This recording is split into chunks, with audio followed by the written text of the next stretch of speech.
Bienvenue à toi dans La Voix de l'Ordinaire. C'est un podcast qui dure jamais plus de 45 minutes. Le but, donner la parole à des gens comme toi et moi qui ont des histoires uniques à partager pour qu'on puisse découvrir ensemble ce qu'ils ont à nous apprendre. Honnêtement, je sais pas où les discussions nous mèneront, mais ce qui est sûr, c'est que la découverte, la spontanéité, la simplicité et la bienveillance seront toujours au cœur de chaque épisode. Salut à tous, vous êtes dans La Voix de l'Ordinaire, j'espère que vous allez bien. Aujourd'hui, nouveau podcast avec une personne fort particulière. Pourquoi ? Parce qu'au final, déjà t'es la première fille. Ok, Déjà, c'est bon, c'est très... important à préciser. Ouais, c'est les premières fois en général se passent mal, donc j'espère que ce sera différent aujourd'hui. Et voilà, rien de particulier, c'est juste parce que... Et c'était aussi la première fois dans une voiture. Ouais. Voilà, donc au final on est un peu des... Le spot, tout est nouveau quoi. Est-ce que tu peux effectivement te présenter comme tu veux, soit tu veux être anonyme et tu donnes pas ton prénom, Ouais, tu donnes pas ton métier, parce qu'en général les deux sont facilement retrouvables, ouais, c'est vrai. comme tu le sens. J'ai 24 ans, bientôt 25 cette année. Ouais. Et voilà, je suis infirmière depuis plus de 3 ans maintenant. Ok. Voilà, je sais pas trop quoi te dire de plus. Tu te présentes comme tu le sens, c'est juste pour te situer à peu près. Ouais, je suis d'origine algérienne, de mes deux parents. Et voilà, mais je suis née en France. Donc voilà, je sais pas trop quoi te dire de plus. Ça y est. On est bueno, on est bueno. Donc le concept, je te le rappelle, je vais te poser une question, tu choisiras un numéro entre 1 et 12. Ok, Donc selon le chiffre, je te poserai la question. Ensuite, tu prends le temps que tu veux pour y répondre. Et on part de ta réponse pour discuter pendant 30 minutes. ok. Les trois règles primordiaux, Primordial, je pense. primordiales, hein. C'est toi le chef de la conversation, donc on va dans le sens que tu veux. Ok. C'est-à-dire que tu réponds à la première question de la manière que tu veux. Et après, moi, je relance si tu es à court d'arguments. Ok. Ou sinon, je lance sur autre chose. Ok. S'il y a des sujets que tu veux pas aborder, tu me le dis sur le moment. Et moi, je ferai un montage, je coupe. Ok. Et s'il y a des sujets après le podcast, tu te dis, ah bah non, au final, je trouve que Ouais, c'est finalement. trop intime, Mm.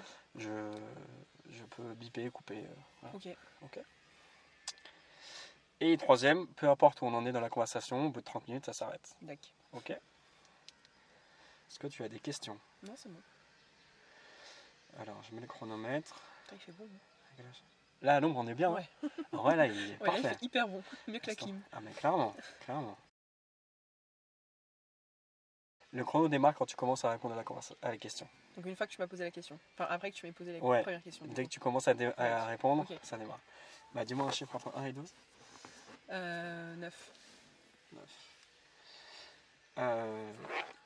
Quelle est ta plus grande réalisation personnelle ou professionnelle et qu'est-ce que cela représente pour toi ? On va faire les deux, ok ? Personnel Et professionnel. et professionnel. En général, c'est le moment où je vais me faire un café, le temps que tu... Ah ouais. J'ai rien à te proposer. Si j'avais su. Ouais. Putain, c'est hyper dur en vrai. Professionnel, ça va. Mais personnel, c'est plus dur, je trouve. Je vais me lancer. Je commencerai par le professionnel.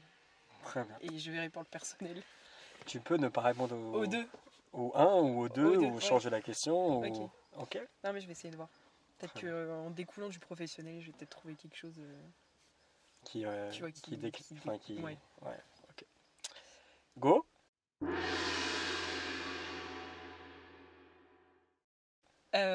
Du coup, ma plus C'est grande parti. réalisation professionnelle. Bon,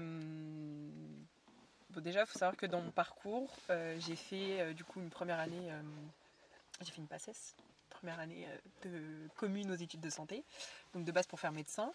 Et malheureusement, je ne l'ai pas eu la première année. Et en soi, je l'ai raté de pas tant de places que ça, mais j'ai fait le choix de ne pas refaire l'année.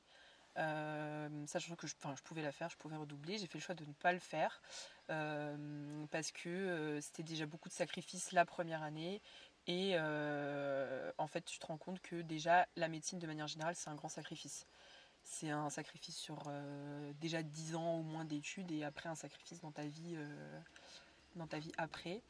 Et la plus grande question, c'était surtout de savoir qu'est-ce que j'allais faire si je ne refaisais pas mon année. Sachant que moi, depuis toujours, j'ai toujours voulu faire médecine. Donc tous les choix de scolarité que j'ai faits, je les ai faits pour faire médecine. C'est-à-dire qu'au lycée, j'étais quand même enfin, j'étais meilleure en langue, en histoire, etc. Mais j'ai quand même fait le choix de faire une S parce que je voulais faire médecine. Donc j'étais bonne juste en SVT, j'étais pas bonne dans le reste. Mais j'ai quand même eu mon bac, mais j'étais quand même largement plus... j'avais plus de facilité en langue. Donc j'avais quand même fait j'avais fait tout mon parcours en fonction de ça. Et donc te retrouver face à l'échec, et qui n'est pas juste l'échec de ne pas avoir réussi, c'est aussi... c'est le premier échec que tu essuies dans ta vie, déjà quand tu es... en tout cas moi, de mon jeune âge, j'avais pas eu trop d'échecs dans ma vie. Et c'était de savoir qu'est-ce que j'allais faire.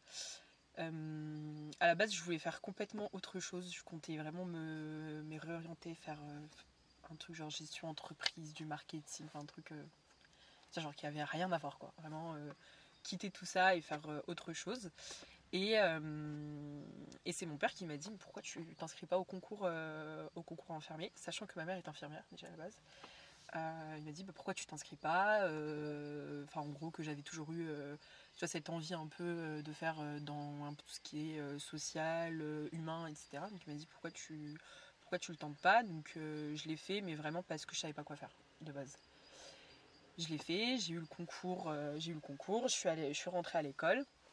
Et en vrai, c'était ma consécration, quoi. Je me suis dit, en fait, ouais, c'était ça, quoi. C'était ça que je voulais faire. Et j'ai jamais eu cette frustration de me dire, parce que quand même, le métier d'infirmier, le métier de médecin, c'est quand même des métiers qui sont assez proches dans leur pratique à l'hôpital, dans le sens où tu travailles toujours avec des médecins, tu es toujours en relation avec eux, tu as aussi le défilé des étudiants en médecine et tout, donc ça peut quand même te projeter à ce que toi tu as toujours voulu faire, que tu n'as pas réussi à faire.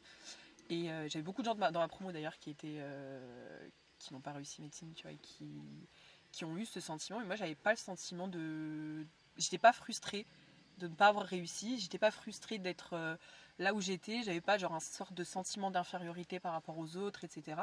Et je me suis juste dit, en fait, non, c'est là que... c'est ça que je veux faire, quoi. Donc j'ai continué, j'ai fait mes 3 ans. 3 années un peu particulières, parce qu'en deuxième année, du coup, il y a eu le Covid. C'était 2020. C'était le Covid. Et moi, à la base, dans mon projet professionnel post-diplomation, j'avais dit, ouais, je vais faire de la pédiatrie. Je vais être les enfants, les bébés, les machins. Infirmière en ouais, pédiatrie. Okay. Genre faire de la pédiatrie, mais vraiment, tu sais, de la pédiatrie générale, voire même... genre, je sais pas un truc avec hardcore, tu vois, avec toute la misère du monde, les trucs comme ça, genre un truc un peu plus chill. Et finalement, j'avais fait un stage en pédiatrie que j'ai pas du tout aimé. Okay. Donc j'étais avant le Covid, je m'étais déjà remise en question sur ça. Et du coup, pendant le Covid, j'ai fait du renfort en réanimation. Donc en réa Covid. Première fois que je fais de la réa. Oui. Ouais, et je m'étais jamais dit, je vais prendre un poste en réa, etc. Et du coup, on faisait aide-soignant, vu qu'on n'était pas diplômés. Et j'ai tourné avec une aide-soignante pendant quasiment 2 mois en réa. Et c'était... c'est elle qui m'a donné le goût de la réa. Genre, vraiment, je suis sortie de là-bas, je me suis dit, c'est ça que je vais faire. Ah ouais. Je vais faire de la réa. Moi, je te jure, vraiment. C'est grâce à elle ou... Ouais, c'est vraiment grâce... genre, elle m'a vraiment montré, tu vois, les côtés... pas le bon côté, mais je veux dire, tu as tout le côté... tout ce que ça pouvait t'apporter, toute la technique, alors qu'en soi, c'est pas pour minimiser, mais genre elle est aide-soignante, on n'a pas, ce sera pas le même métier qu'on pratiquera après, mais elle m'a vraiment donné, tu vois, l'envie de faire de la réa. Okay. Elle était hyper, elle était hyper humaine, t'avais même pas l'impression que c'était le Covid, tu vois, quand on était là-bas, c'était hyper particulier, et du coup, entre-temps, j'avais fait un stage en cardiologie. Pareil, je suis tombée amoureuse de la cardio. Et du coup, j'avais la réa et la cardio, tu vois. Ouais. Je me suis dit, il faut que je fasse quelque chose de ces deux trucs. Et du coup, j'ai appris qu'il y avait un service de réanimation de chirurgie cardiaque là, sur Paris. Et je voulais absolument faire mon stage là-bas, donc c'était pas du tout un lieu de stage qu'on avait sur notre école. J'ai harcelé la cadre sup, je l'ai appelée 6 fois par jour pendant 2 semaines. Déter. Ouais, très déter. Et un jour, c'est elle qui m'a rappelé. Elle m'a dit oui, je viens vous voir beaucoup votre numéro et tout. Qu'est-ce que vous me voulez? Un peu mon petit reine. Ouais, vraiment quoi. Et du coup, je lui ai expliqué que j'avais fait du renfort du coup, c'était dans le même mutuelle dans lequel j'avais fait le renfort. Du renfort Covid. Elle m'a dit bah, vous voulez aller où en stage? Je lui ai dit que je voulais aller en RHRK. Et je suis allée là-bas et j'avais pris une promesse j'avais une promesse d'embauche dans une autre réa, dans un autre hôpital. Et j'ai lâché cette réa pour aller où je suis du coup. Et Tu dis pas où c'est bien. Du coup, je suis et du coup, c'est mon plus grand accomplissement parce que c'est comme une réa. Enfin, c'est un peu lourd sur tous les points de vue et c'est surtout un accomplissement par tu vois, les phases évolutives par lesquelles je suis passée, quoi. De passer de la médecine à ne plus faire ça, à faire l'école d'infirmière, de me dire je vais faire de la pédiatrie. Et finalement, tu vois, le Covid, ça a un peu changé. Et de manière step by step, quoi, d'en arriver à ça. Okay. Je pense pas. Après, j'ai pas trop d'expérience professionnelle, tu vois, autre. Donc, oui. Mais tu te sens bien là? Ouais. Ok. Ouais. Si, je me sens bien. Ça fait 3 ans, j'ai pas encore de projet. Et dans le bâtiment. Voilà, dans le bâtiment ou autre. J'ai pas de projet, tu vois, de faire. Enfin. À long terme, si, il faudrait, tu vois, mais là, comme ça, là, je suis bien. Ok. Je me dis, ça va quoi. Pourquoi pas. Et quand tu as switch de médecine aux études d'infirmière, est-ce qu'il y avait un très grand delta de différence de difficulté? Non. Non? Bah, pas en première année. Ok. Moi, je suis allée dans l'IFSI. Enfin, du coup, l'IFSI, c'est l'Institut de formation en soins infirmiers. Je suis allée dans l'IFSI qui était rattaché à la faculté dans laquelle j'avais fait médecine. Ah oui, voilà. Ok. Donc ça va, et c'est surtout que par exemple les cours vraiment théoriques qui sont faits à la fac, c'est les mêmes en fait qu'on avait en passé, c'était vraiment les mêmes polis. Donc j'avais plus que de l'avance, tu vois, sur ça. J'imagine. Donc la première année, c'était très chill, quoi. Ok, ah bah oui, tu reprends ce que tu avais appris. Ouais, c'est ça, c'était plus après c'était plus les stages, etc., que ça c'était différent. Mais sinon en termes de théorie, j'ai pas trouvé que c'était enfin, je sais pas si c'était ça la question, mais ouais, c'était ça, ouais. Comment tu l'as perçu, la différence? Non, franchement, en fait, je me suis plutôt dit, ouais, quand même, infirmier, c'est quand même un autre taf, mais enfin, on a les mêmes cours que ceux qui sont en PACES, donc en vrai, c'est ouf. Et donc, j'ai pas trop eu ce delta-là où je me suis dit, après, ça reste la fac, tu vois, j'ai pas switché d'un truc complètement. Oui, c'est vrai. Tu vois, hyper. Après, c'est plus scolaire, par contre, l'IFSI. Okay. Genre, tu rentres, tu dois des comptes, quoi. Faut que tu sois là, tu dois émerger ta présence, etc. Alors qu'à la fac, tu fais ce que tu veux, quoi. Toi et ton dos. Ouais, c'est ça, tu viens pas, c'est ton problème, tu viens, c'est ton problème, quoi. Les gens, ils s'en fichent. Mais ouais, c'était plus ça. C'est le rythme. Tu fais 5 semaines de cours, 5 semaines de stage, 5 semaines de cours, 5 semaines de stage, et tout est quand même très condensé, quoi. Mais après. Et vu que au final, infirmière, tu t'y plais, est-ce que les raisons pour lesquelles tu as voulu faire passer ces médecins, c'était pas les bonnes? Je pense que c'était pas les bonnes dans le sens où je sais pas, après est-ce que c'est plus du carriérisme, tu vois, ça en jette forcément plus quand tu dis que t'es docteur. Quand tu dis que t'es docteur. Et je pense aussi que je pense que j'ai été beaucoup poussée par mes parents, tu vois. Enfin, le fait que ma mère soit infirmière, je pense qu'elle m'a plus poussée à peut-être aller plus loin.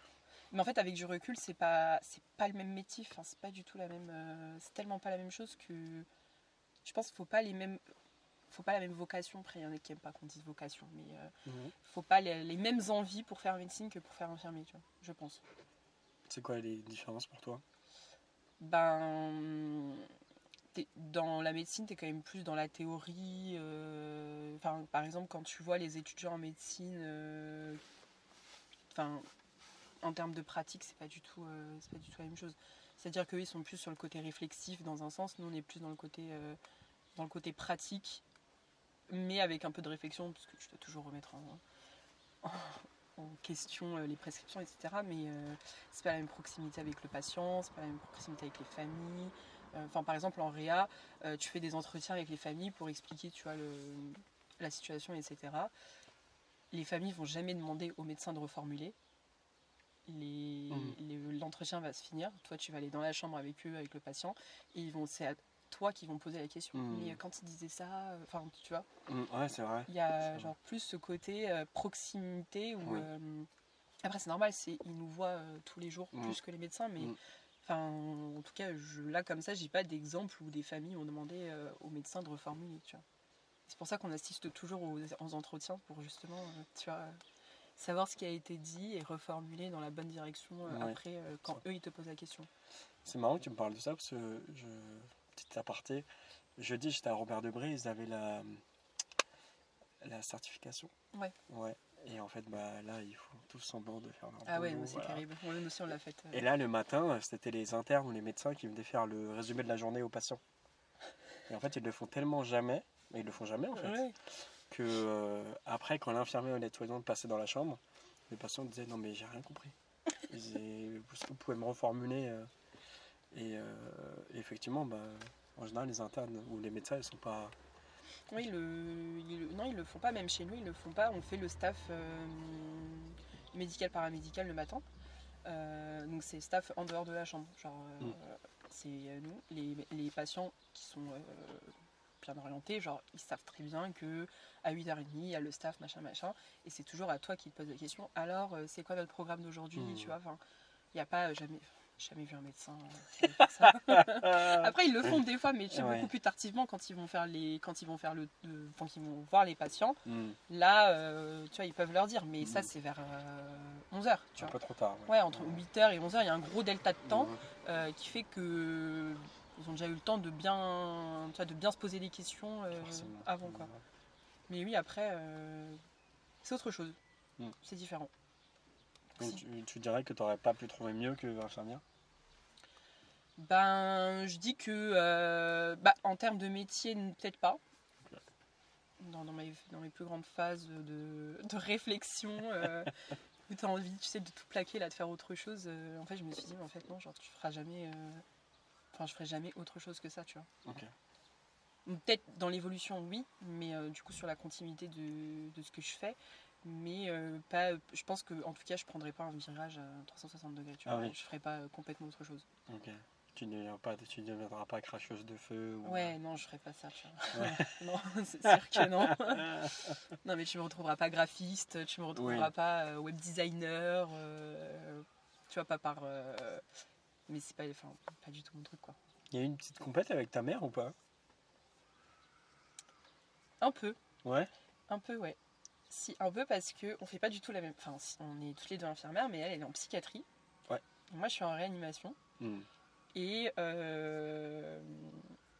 en réanimation, tu vois, on a un peu cette réputation un peu de cow-boy, tu vois. Genre, les infirmiers de réa, c'est un peu particulier dans la vision de l'hôpital.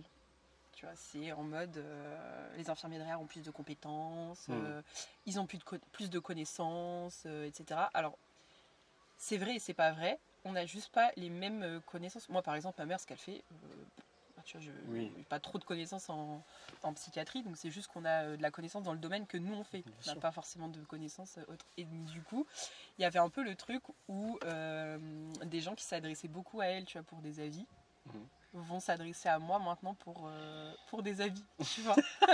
C'est ouf en vrai. Mais parce que c'est pas la même c'est pas le même truc. Et des fois tu sais, quand on discute, genre moi j'ai pas le même avis qu'elle parce que si ou parce que ça, elle me dit non, c'est pas ça, tu vois. Du coup il y a cette petite compétition dans ce sens là, mais après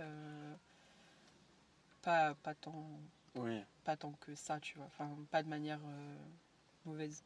Mais elle, par contre, elle est plus dans le truc à me pousser à me dire, ah oui, tu devrais reprendre médecine. Ah oui. Ouais. Ok. Des trucs comme ça, quoi. Et tu y penses? J'y ai pensé. Et en vrai, je me suis dit que non. Ok. Non, c'est vrai, j'ai vraiment pensé, j'allais faire le dossier et tout l'année dernière. Après, je me suis dit, Là, tu repars pendant 10 ans quand même. ouais, non. C'est pas... Ah, et puis c'est trop. Après, je me dis, c'est trop de choix. Après, tu vas passer tes petites années d'externat, ça va. Puis après, tu vas devoir te reprendre la tête pour ta spécialité. Faut refaire un travail sur toi pour savoir qu'est-ce que tu as envie de faire. Parce que là, j'aime la réa. Est-ce que j'aimerais la réa en tant que médecin? Je suis pas sûre, tu vois. Parce que les anesthésistes réanimateurs, c'est quand même un monde autre, quoi. Et maintenant que tu es infirmière, en voyant, maintenant, en sachant ce que c'est le métier de médecin, parce qu'en général, quand tu es en première année, Ouais. tu idéalises un peu le métier. Est-ce que ça t'attire moins ou tu te dis, ouais, en fait, je pensais pas que c'était comme ça, ou tu es toujours autant intrigué Genre, j'ai toujours la même estime pour le métier, tu vois, en disant que c'est fou quand même des fois ce qu'ils font. Mais je pense qu'il y a un paramètre qui a changé, c'est que au début, je pense que quand tu es très jeune, tu es très dans la carrière. T'es en mode, ouais, c'est ta carrière, rien d'autre et tout. Et quand tu grandis, enfin moi en tout cas ça a été ça, plus avec le Covid et tout, je me suis dit, mais en fait, est-ce que ma vie, j'ai envie de la passer à faire des études, à faire 7h, 22h à l'hôpital parce que tu vois, je dois faire ça, je dois faire ça, je dois faire ça. Et mine de rien, le métier d'infirmier, t'as tes horaires et c'est tout, quoi. On te demande pas de faire du enfin, bon, après cas exceptionnel, mais toi tes horaires par exemple c'est 7h 19h, c'est 7h 19h. On te demande pas de venir à 5h, on te demande pas de partir à 23h. Les médecins, en tout cas moi de ce que j'en vois, c'est eux ils font 8h 17h30, après de 17h30 à 19h30 ils doivent être au bureau parce qu'ils doivent finir les comptes rendus, ils ont leur DU, le machin, ils ont un truc, tu vois, c'est du non-stop. Et genre des fois même quand ils sont en week-end, enfin moi je vois quand ils appellent les médecins qui sont en week-end, ouais regarde il y a ça, qu'est-ce que t'en penses, enfin les mecs qui sont en week-end, voire même des fois en vacances, tu vois. Wow, ok. Moi, je pourrais pas. Enfin, franchement, je pense que je pourrais pas. Encore moins maintenant, je me dis. Déjà, tu sais, des fois, si tu vois un message de tes collègues, t'es en mode, Ouais, c'est le week-end, ça déconnecte. laisse-moi tranquille. Tu vois, enfin. Donc, pour ce côté-là, je me dis que non. Que j'ai pas envie que ma vie ce soit ça, en tout cas. Okay. Et ils sacrifient quand même beaucoup leur vie à côté, je pense. Je pense que beaucoup de médecins. Si tu parles avec beaucoup de médecins, ils te diront quand même que. Surtout dans le public. Oui, voilà, c'est ça. Plus dans le public que dans le privé. Je suppose que quand tu es généraliste à ton compte, il n'y a pas un patient qui t'appelle à 23h. Non, mais après, je pense que ça dépend de l'investissement que tu mets à ta patientèle. Ouais. Tu vois, il y a des médecins qui vont se rendre disponibles, même sur leur jour de repos et tout. En vrai, je pense que ça dépend. Mais dans le public, quand même, t'es très très sollicité, quoi. En plus, tu comptes même pas les gardes de 24 heures. Tu fais 24 heures, tu te reposes les 24 prochaines heures et le lendemain, à 8 heures, tu dois être là, tu vois. C'est ouf. Ouais, non, mais... Donc il en faut bien des gens qui le fassent, hein, mais il en faudrait plus, il comme en ça il y faudrait aurait beaucoup moins plus. Mais après, tu vois, en France, on n'est pas forcément poussé à qu'il y en ait plus aussi. Oui. Quand tu regardes un peu là, les numéros clausus, il avait monté, non? Bah, c'est ce qu'ils disent, mais quand tu regardes, ils ressortent pas de plus grandes promos de médecins que ça, tu vois. Oui. En vrai. Et puis le temps que ça fasse impact sur la réalité. Ouais, je pense que peut-être qu'on verra ça dans les 10 ans, oui, tu vois, ça. dans 10 ans. Bah oui. À voir. C'est ouf de se dire que quand tu prends une action politique en médecine, ça peut être impacté, enfin avoir des conséquences 10 ans plus tard. Ouais. Quand tu modifies ça, ça prend du temps, quoi. Ouais, c'est vrai. Après, ça dépend de l'action que tu prends à l'hôpital. Il y a des trucs qui sont... Oui. Tu vois, quand ils ont fait genre le Ségur, ça va, ça a pris... C'est quoi le Ségur? C'est toutes les réformes qu'ils ont fait pour améliorer les conditions à l'hôpital. Ok. Pour les professionnels ou les médecins? Ouais, les professionnels.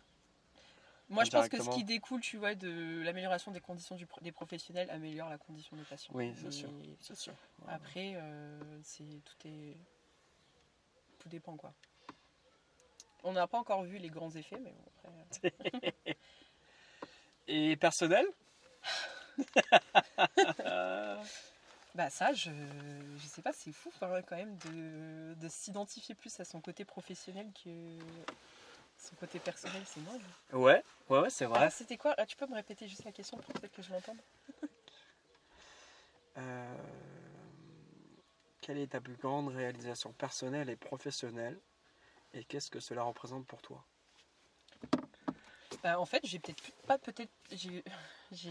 juste pas de réalisation personnelle, tu vois. Je suis en train Ok. de me dire. C'est peut-être possible Mhm. que j'en ai pas. J'ai pas fait. J'ai pas une réalisation personnelle, tu vois. Ça pourrait être un projet que t'as pour toi et que tu l'as accompli, que t'en es venu à bout, ce genre de choses. Et j'ai pas l'impression, tu vois, d'être venu à bout de quelque chose, Et tu vois. est-ce que le fait d'être épanoui dans ton travail, c'est pas un accomplissement personnel? Ouais, aussi. Bah, Parce que, je pense que le métier que je fais. Enfin, génère beaucoup dans ton truc personnel, tu vois. Hmm. Déjà, dans ta personnalité, les métiers avec l'humain, c'est aussi représentatif un peu de comment tu le pratiques et représentatif de ta personnalité. Donc peut-être aussi, je sais pas. Non, je réfléchis, franchement, j'ai rien qui me vienne. Parce que là, jusqu'à maintenant, toute ta vie a été orientée pour atteindre un métier. Ouais, c'est ça. Mais du Hmm. coup, après avoir atteint ce métier, Hmm. tu vois, qu'est-ce que tu fais, quoi? Donc, ok. C'est une question que je me pose aussi. Eh ouais, Hein. c'est fou, c'est fou. Oui, oui, oui. Non, mais c'est vrai, mais non, j'ai pas. Parce qu'au final, il n'est pas l'heure de penser à toi là. Si, bah oui, si, c'est sûr. Mais tu te dis, enfin, il y a beaucoup de gens, tu vois, qui réalisent des trucs dans leur vie personnelle parce qu'ils ont des grandes passions, tu vois, les trucs. Moi, je suis pas quelqu'un qui a des passions, Mhm. tu vois, les grandes passions dans la vie. Donc déjà, j'ai pas de trucs à réaliser en rapport avec ça. Enfin, je dis n'importe quoi. Il y a des gens qui adorent le dessin. Leur truc, c'est d'être, je sais pas, publié dans une galerie. Tu vois, je te dis n'importe quoi. Ouais, eux, ils ont un truc personnel à réaliser, qui n'ont rien à voir avec leur travail. J'aime pas le dessin, tu vois, j'ai pas trop de trucs. Ouais, je te jure, c'est vrai. Mais je me suis posé la question la dernière fois d'ailleurs. De quoi? Bah, sur les passions, genre. Ouais. Je me suis dit, quand les gens te demandent, bah, c'est quoi tes passions? Tu sais, quand tu dois écrire dans ton CV. Mhm. Moi, j'ai rien à écrire dans mon CV. Est-ce que t'en as pas parce que t'en as pas ou parce que t'as pas eu le temps de les découvrir, de les chercher? Bah, par exemple, tu vois, je vais dire, mes passions, c'est lire des livres. J'adore lire. Mhm. Donc, avant, je lisais beaucoup. Et maintenant, ma vie, clairement professionnelle, a tellement pris de place Tu peux dire que t'as combien d'heures par semaine en tant qu'infirmière? en tant qu'infirmière. On va dire les choses, hein. Faut dire les termes. Non, je fais une semaine à 60 heures. Ouais. Une semaine à 24 heures. Donc j'alterne une semaine à 60, une semaine à 24. Mhm. Et ma semaine de 24, je la passe à m'en remettre de ma semaine de 60. Mhm. Déjà, donc c'est un peu compliqué. Et après, t'as, en général, et surtout que moi, je fais 2 mois de jour, 2 mois de nuit. Oh, waouh! Ouais. J'alterne, je fais de l'alternance. 2 mois, 2 mois. Et 60 heures, ça équivaut, parce que pour le commun des mortels, 95% des gens ont fait du 35 voire 40 heures par semaine. Ça équivaut à quoi comme journée Bah, type? je fais lundi, mardi, vendredi, samedi, dimanche. Lundi, mardi, ouais. Vendredi, samedi, dimanche, sur la semaine à 60 heures. Donc je Donc, fais du 12 heures, je fais 7h, 19h. t'as 15 jours de repos. Et 2, Deux, ok. mercredi, jeudi. Ouais, ok. Et la semaine d'après, du coup, je travaille que le mercredi, jeudi. Hmm. Ouais, ok. Tu vois. Et une semaine dans le mois, on est censé avoir une semaine blanche. Mhm. Parce que du coup, sinon, code du travail, tu connais, il faut un peu équilibrer. Mais. C'est respecté? Pas tout le temps, pas tous les mois. Pas tous les mois. Même pour aller plus loin, on est censé avoir une semaine de ce qu'on appelle une semaine de descente quand on est de nuit et qu'on passe de jour. Mm. On est censé avoir une semaine blanche pour se recaler. Mhm. Franchement, un quart du temps, on ne l'a pas. Tiens. Et toi, tu peux l'exiger et dire que c'est mon droit d'avoir ma semaine Bah, tu sais, ils trouvent toujours un petit Ah, superfuge. ouais. Hmm. Oui, mais le planning il est sorti, vous me l'avez pas dit. Tu vois, genre il valide le planning, je sais plus, toute la moitié du mois, quoi. Enfin, les 15 du mois. Si toi t'as pas regardé toi-même qu'elle a pas mis ta semaine pour ta descente, toi tu vas l'avoir le 20, tu vois, elle va te Ouais. dire C'est ouais, bon. c'était le 15, hein, Hmm. tu vois. Et bah après c'est pas à toi d'y penser en vrai, Bah enfin, non. c'est ce qui t'est dû. Bah oui. Ouais. Donc ça, c'est un peu relou, C'est fourbe. très fourbe. Mais en vrai, si toi tu poses pas ta semaine blanche, il y a personne qui va la poser pour Bah, toi. je suppose. Ouais. Surtout qu'il y a personne pour les attraper et leur dire attention, vous avez fait. Hmm. En vrai, c'est juste que tu te retrouves avec un cumul d'heures Ouais. en plus que tu ne peux jamais prendre. Donc soit tu te les fais payer, Ouais. soit tu les mets dans un épargne-temps, mais après, 60 heures, ça fait quoi dans la semaine? C'est quoi tes horaires? je fais 7h, 19h. Ouais. Du coup, 19h, 7h si je suis de nuit. 7h, 19h? Ouais.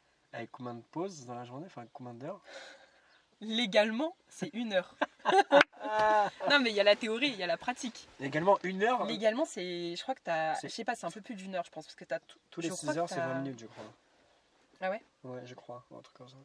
Ah, mais c'est possible que ce soit 45 minutes. Hein. Ouais. Je suis en train de me demander. Si, t'as raison, je crois que c'est 45 minutes, parce que t'as 15 minutes le matin et 30 minutes le midi. Je crois que c'est un truc comme ça.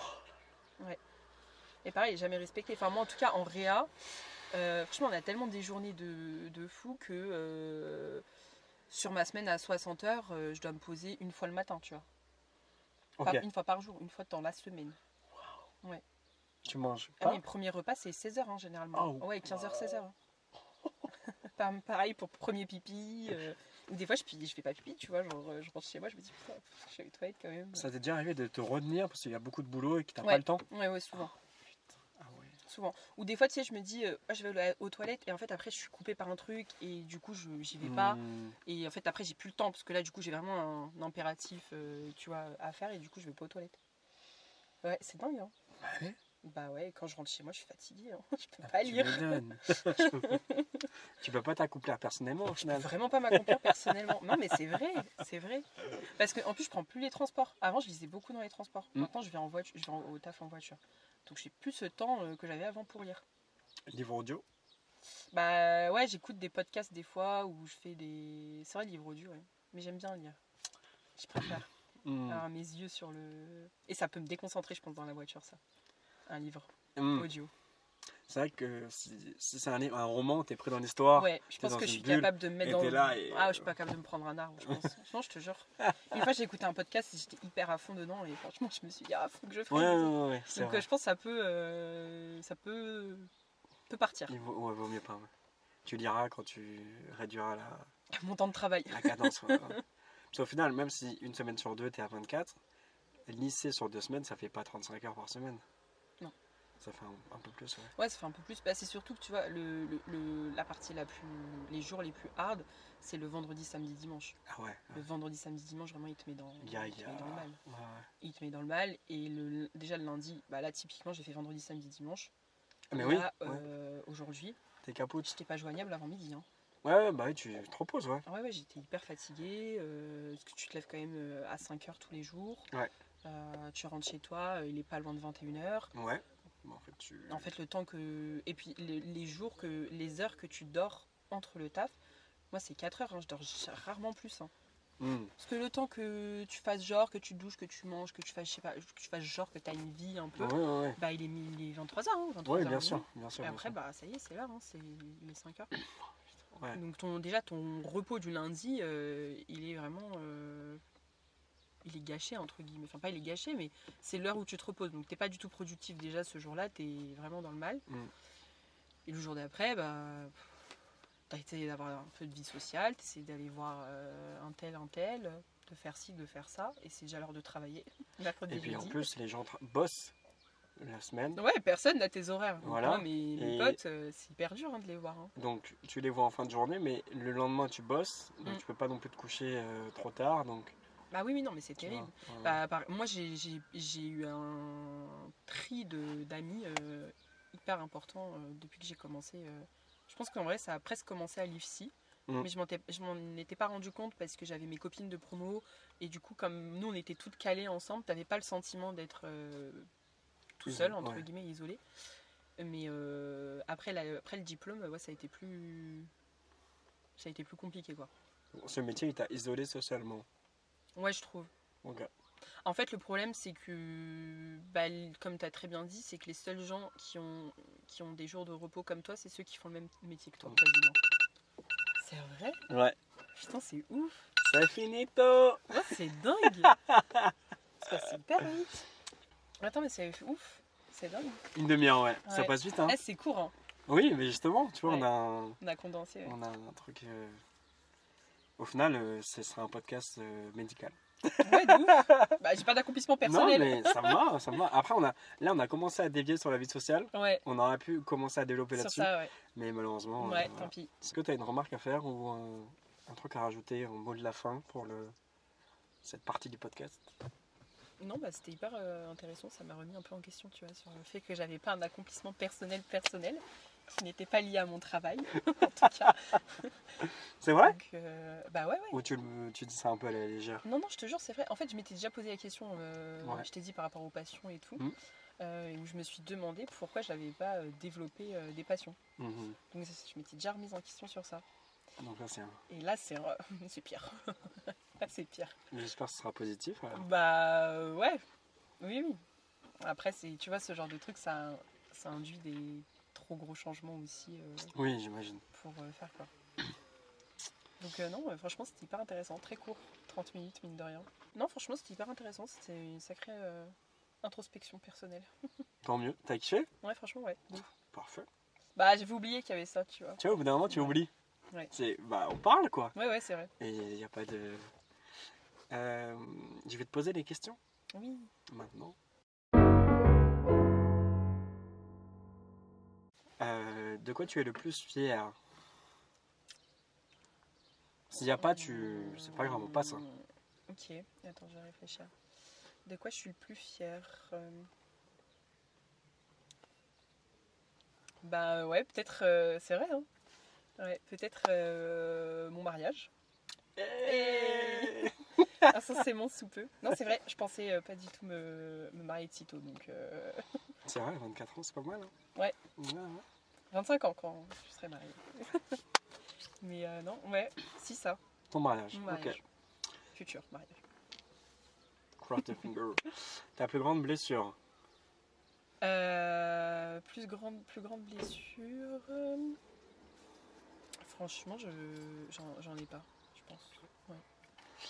C'est quoi la leçon la leçon la plus importante que la vie t'ait apprise? Bah, que la vie, elle est quand même très très courte. Non, mais vraiment, regarde, en 2020, on s'est pas dit qu'on allait se lever un matin et être confiné. Ou, enfin, ça, ou. Enfin, tu te dis, tout peut très vite s'arrêter et le but, tu vois, c'est vraiment de. Enfin, pour moi, tu vois, de me dire que je mets ma pierre positive à l'édifice et que la vie. Tu vois, genre, j'ai pas envie, si un jour je meurs, qu'on se rappelle. Enfin, si j'ai fait des mauvaises choses, j'ai envie que les trucs positifs prennent le dessus sur les choses plus négatives que tu fais forcément dans ta vie. Tu vois. Donc, je pense plus ça, ouais. Qu'est-ce que tu aimerais dire à ton toi dans un grand moment de doute? Et de me faire confiance. Que j'ai déjà beaucoup douté et que, en général, les décisions que j'ai prises sont pas trop mal sorties. Ça va. Ouais. Bah, que en vrai, il y a que toi. Surtout que personne ne peut avoir la réponse hormis toi. Ah. Dans tes moments de doute. Personne. Enfin, tout ce que les gens te diront, ce sera avec leur vécu à eux, leurs pensées à eux, leurs sentiments, leur environnement. Et il n'y a personne qui est dans ton environnement, dans tes sentiments et qui a les mêmes paramètres que toi, donc il n'y a que toi qui peut avoir la réponse à tes moments de doute, quoi. Très bien. Qu'est-ce que tu aimes dans la vie?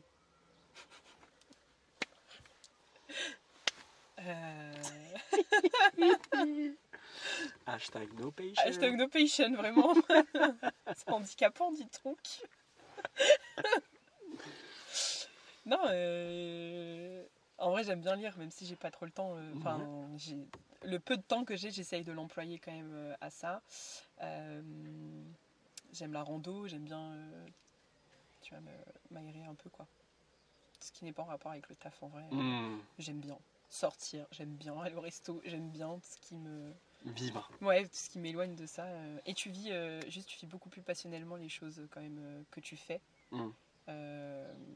Quand t'as un taf où tu vois vraiment des choses moches, quoi. Oui, j'imagine. Voilà. Ouais. Donc le peu de moments positifs que t'as, tu les vis bien, quoi. À fond. Est-ce que t'as peur de la mort? Non. Non, j'ai pas peur de la mort en vrai. Faut justifier ou pas? Je peux? Rapidos, Ouais, vas-y. rapidos. Non, en vrai, j'ai pas peur de la mort. J'ai plus peur de la mort de mes proches. Genre, en vrai, pour moi, la mort, c'est le cycle de la vie, tu vois. C'est comme ça, tu peux rien y faire. Il y a des trucs que tu peux changer, mais ça tu peux pas, c'est comme ça, c'est ta durée de vie.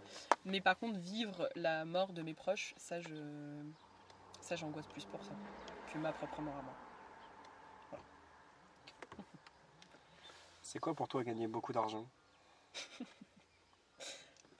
Gagner beaucoup d'argent, c'est... Ah, je sais pas, c'est juste... Je sais pas si t'as le choix entre deux trucs, prends les deux trucs, tu vois, ça c'est gagner assez d'argent, quoi. Mmh. Non, en vrai, je sais pas. Bah, vivre convenablement, en vrai, c'est plus juste ça, tu vois. Genre, ne pas t'inquiéter à la fin du mois de tes dépenses. Enfin, pas trop t'inquiéter. Mais en ayant toujours le truc de dire, faut faire attention. Enfin, le côté un peu rationnel de l'argent, quoi. Qu'est-ce qui te rend heureuse?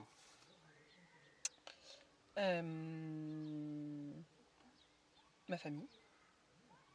Je suis très proche de ma famille, donc ça me rend heureux. Mon futur mari, quand même. Voilà, et non, en vrai, même le taf, hein. Genre, quand je vais au taf, genre, j'ai l'impression, tu vois, on s'entend très bien avec mon équipe. J'ai l'impression d'aller, je vais taffer avec mes potes et genre, même si ça va être horrible dans certains trucs, genre, on rigole tout le temps. Donc, en vrai, même ça me... Positif. Ouais. C'est quoi ton prochain... Dernière question. C'est quoi ton prochain goal, objectif sur lequel tu bosses actuellement? Je crois que je t'en avais parlé, non? Le GR de La Réunion, je t'avais parlé de ça? Non. Non. Incroyable. Ouais. C'est le numéro combien? Tu te rappelles? Je sais même plus. Okay. C'est pas le 13, ça? Je sais plus. Bref, la grande randonnée de La Réunion. La grande? C'est la grande randonnée de La Réunion. Genre, okay. Tu montes le piton et tout, stylé.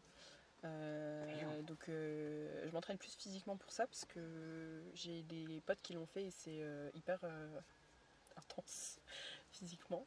Mais non, ça c'est... ça, tu vois, si tu me reposerais la question de mon accomplissement personnel, peut-être que je te dirais ça. Clairement, ouais, clairement. Et est-ce que tu aurais, pour finir, est-ce que tu aurais un outil, un livre, un film, un auteur, peu importe, à recommander, qui pour toi est nécessaire d'avoir lu, vu, écouté ou pas? Ou pas.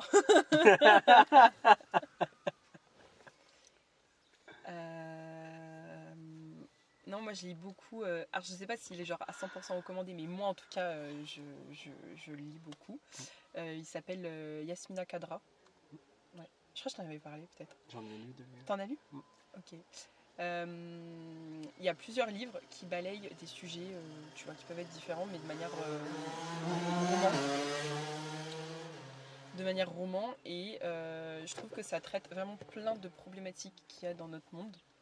Genre que ce soit géopolitique ou plein d'autres trucs, et c'est une bonne manière aussi de pouvoir avoir envie de s'instruire sur certains sujets, ce côté là. Donc je dirais ça, mais surtout plus ce genre d'auteurs qui permettent de donner envie aux gens de s'informer sur ce qui se passe au-delà.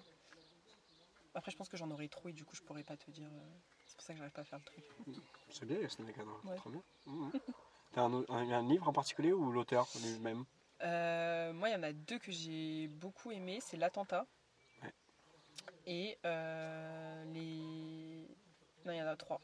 L'Attentat, Les anges meurent de nos blessures et Ce que le jour doit à la nuit. Okay. Ouais. Très beau titre. Ouais, c'est très grave. poétique. Très... Bah, c'est toujours comme ça, hein, en général. Mais c'est bien parce que tu t'attends jamais à ce qu'il y a dans le livre. T'es en mode, genre, ça veut tout et rien dire, en vrai. Donc quand tu le lis, t'es en mode, ah, ok. Ouais. Et on rappelle que Yasmina Khadra est un homme. Oui, est un homme qui a utilisé le nom de sa femme parce qu'il a été censuré. Voilà, et il doit tout à sa femme. Merci Wikipédia. Non, c'est un Algérien, Yasmina Khadra, c'est pour ça que je sais. Oui, c'est vrai. Et bah merci à toi. Merci d'avoir joué le jeu. Enfin, ça va remis en question. Bah cool. C'est pas spécialement l'objectif, mais ça peut... Non, mais ça te pose question, ça découle sur toi d'autres choses, tu vois, c'est cool. Bah, vu que les questions sont très, très introspectives, moi j'essaye de creuser le sujet justement quand sur le enfin j'essaye de creuser le sujet, donc forcément des fois il y a des trucs qui découlent. Ouais, carrément. On se pose pas forcément la question. Mais non, c'était C'était un très bon moment.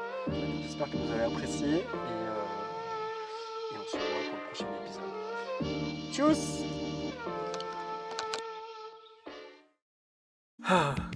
Et voilà, on arrive tranquillement à la fin du podcast. C'est le moment pour moi de vous remercier du temps que vous nous avez accordé. J'espère que vous avez passé un bon moment. N'oubliez pas que chaque rencontre est toujours une opportunité de mieux comprendre le monde. Et nous, on se retrouve dans 2 semaines. Ciao!